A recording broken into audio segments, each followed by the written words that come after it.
Hey guys, welcome to another episode of my channel.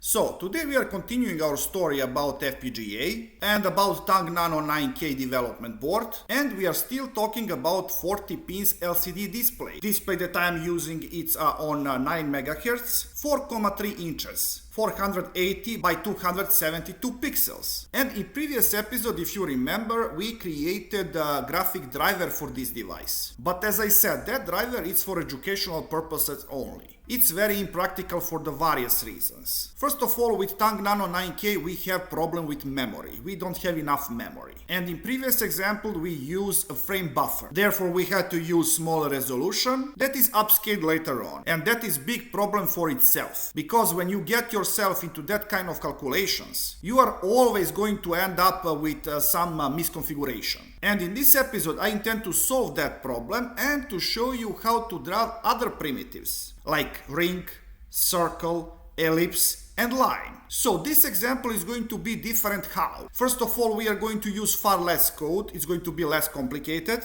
and we are not going to use any kind of buffer. Therefore, we can say that in previous episode, we dealt with memory-based rasterization, and now we are going to deal with stateless pixel shader pipeline. Therefore, you can call a previous example memory-based, and now we are going to deal with procedural approach. But what that means really? It means that we are not going to bother ourselves with memory. We are going to define shapes, and then in real time during drawing we are going to check whether that pixel is contained within that particular shape coordinates. If it is, we are going to paint that pixel into corresponding color. And as I usually say, the best way for you to learn anything is to do practical example. In here I have two documents. I have top.v, here we are going to store our code, and I have a counter.cst. In counter.cst we have a definition for all of our pins, and I'm not going to explain this part right now because this part is explained in details in my previous episode. So if you want to know more about this, check episode 2 from this mini-series.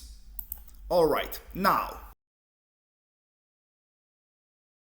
so what I have in here. First of all, we have our variables declared in top module. We have xtal in, this is our input clock. Then we have a reset pin. We have LCD clock, this is clock of our LCD display. And in here with this line, we are saying that we are providing the same clock to display. This is far from being the best solution, but taking into account that I'm not using PLL for the simple reason that I'm not using official Govin IDE. This part is necessary, but it works. Now, we have vertical and horizontal synchronization, and I already explained in previous episode that when we are driving to LCD display, we are not dealing with regular coordinates. We are dealing with timing sequence, and for that reason we have to do this synchronization. Then we have enable pin, and then we have actual color that is going to be drawn to the screen, drawn or painted, however you like. Now next part.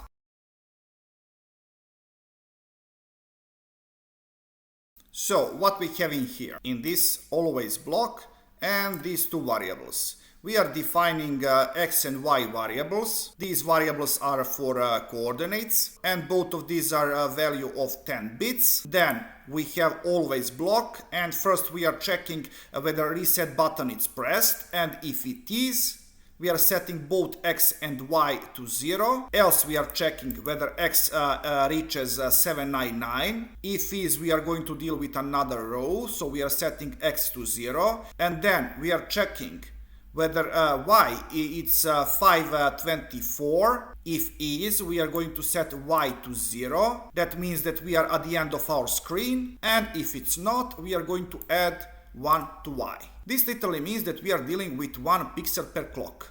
And now I explained this part in previous episode, both about these numbers 41 and 10, but by the way, this is not x, it's y. In first line we are dealing with x, in second line we are dealing with y, so horizontal synchronization and vertical synchronization. And this story it's connected, so we have this 799 and 524. Why are these numbers? When I said already that we are dealing with a resolution of 480 by 272. That is because that visible screen, it's only the part of entire screen. As I said, we are dealing with timing sequence. when we are driving to LCD screen. And we are actually concerned only by things that are in our visible space. And for that very same reason, we are making these adjustments. Now values of px and py. In here we have real coordinates, visible coordinates. And we are getting those coordinates by subtracting 43 from x and 12 from y. Now we have to synchronize this visibility. So now when we are dealing with real coordinates px and py, we are dealing with variable visible. So with variable visible we are going to know whether we are on the visible screen, and condition is that real x is greater than 0 and less than 480, and real y is greater than 0 and less than 272. And in here you can see that now I'm dealing with my real coordinates and real resolution 480 by 272. And finally with this always block, we are setting visible value to this D. Alright, now let's deal with shapes. And I'm going to write comment like this. Going to make entire section. It's going to be easier to follow. Now we are going to have reg for a rectangle,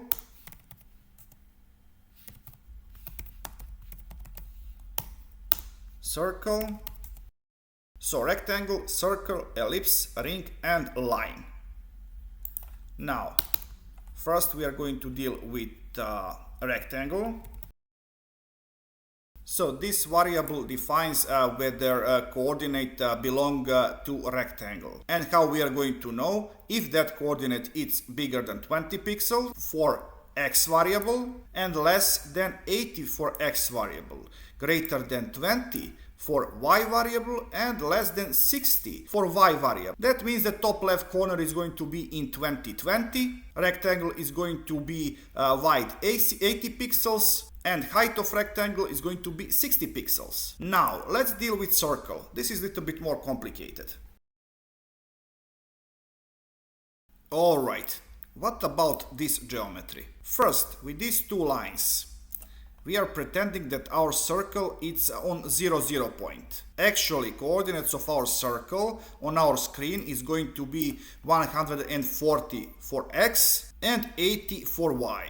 In here, we are determining square of distance, and in here we are checking whether pixel is within desirable distance. On first glance it actually looks a little bit scary, but it's not.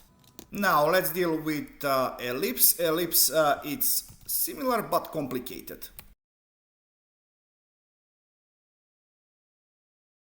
First, let me tell you a few things about the size of both circle and ellipse. You understand that this part it's about visible coordinates, 260 by 100. In here with circle, we are dealing with 140 by 8. But what is this? 400s, and in this case 3600s. These 400s, in case of circle, it's square of radius. That means that radius of this circle is going to be 20 pixels. With ellipse it's different, because we have two radiuses. One radius is 30 pixels, another radius is 20 pixels. So this ellipse is going to be 60 by 40. So with circle we have been able to solve everything with only this single line. With ellipse we have to deal with more complicated math. And if this is not complicated enough for you, wait a minute to see ring. Okay, this part is simple. In here we are defining x and y for ring and ring radius. In here we are taking distances from present pixel and ring center. Now we are calculating distance square, we are calculating square of radius, and then we are taking that difference. Now if difference is greater than minus 40 and less than 40, we are going to draw our ring. And this is going to be very thin ring, maybe around 1 pixel or something. And now the most complicated primitive, it's line. Believe it or not. First we are setting coordinates for two dots. For A we have X and Y, and for B we have X and Y too. Now we are calculating differences for X and Y.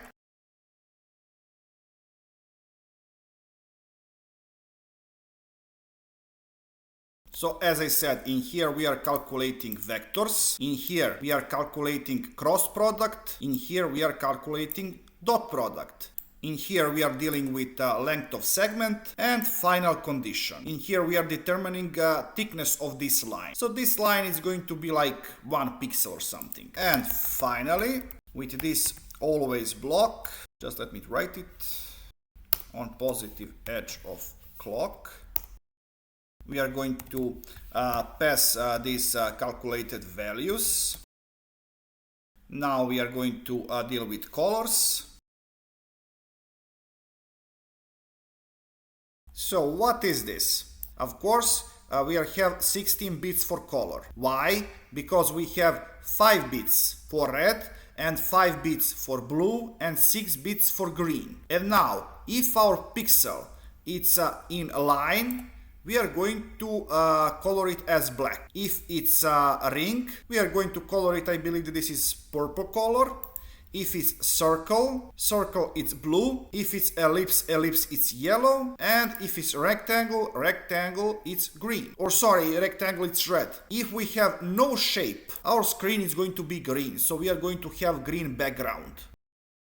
Now we are creating memory block that is going to hold our color. And per every clock, we are passing the color to that very same variable. And finally,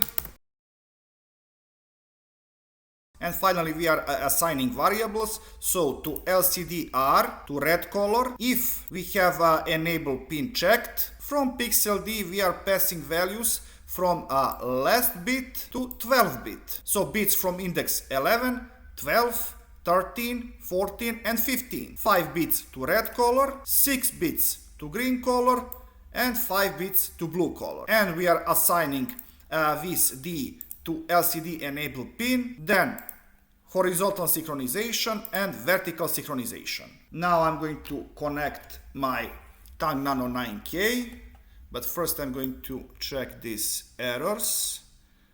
Yeah, probably typos. Typo in here, and where else? Ah, yes.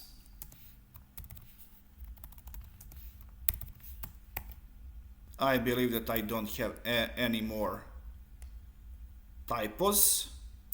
I have connected my Tang Nano 9K to my PC, and now I'm going to upload this code. Alright, it's not the best recording, but you can see all of shapes. And by the way, don't worry about the code.